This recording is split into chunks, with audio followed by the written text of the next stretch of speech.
С вечера 22 января улица Лесная в поселке Каштак преобразилась. В течение дня здесь завершили работы по укладке нового асфальтового покрытия. Раньше дорога была разбита, что доставляло неудобства как водителям, так и местным жителям. Теперь движение по ней стало гораздо комфортнее и безопаснее. Жители улицы Лесной поселка Каштак обратились в письменном виде к главе Гулижского района Харазе Сейду Геннадьевичу с просьбой о покрытии. А также он своевременно обратился к Дорожному фонду.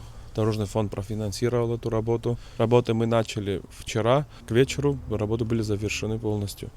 Хотел бы поблагодарить Дорожный фонд и асфальтный завод за участие и всех соседей, которые принимали участие, которые были рядом. Данная дорога давно оставляла желать лучшего. В сентябре 2025 года в результате непогоды и проливных дождей она была размыта. Совместными усилиями администрации и жителей тогда удалось ее частично отремонтировать на самых проблемных участках, залив бетоном. Жители улицы довольны новым покрытием. Асфальтированы 6 отрезков общей длиной 220 метров. Толщина слоя 6-7 сантиметров, ширина 3 метра. Работы финансировались за счет средств Дорожного фонда. Сметная стоимость 2 миллиона 186 тысяч рублей.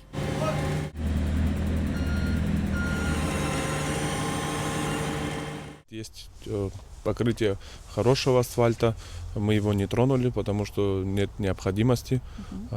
Где-то были латочные работы, мы тоже со своей стороны, где были чуть-чуть небольшие ямы, тоже их залатали.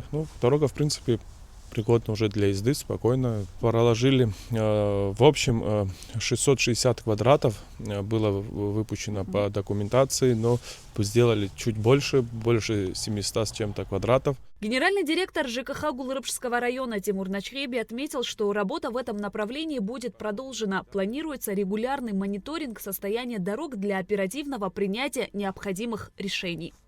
Шатина Ханагуа, Камила Джопуа, Абхазское телевидение.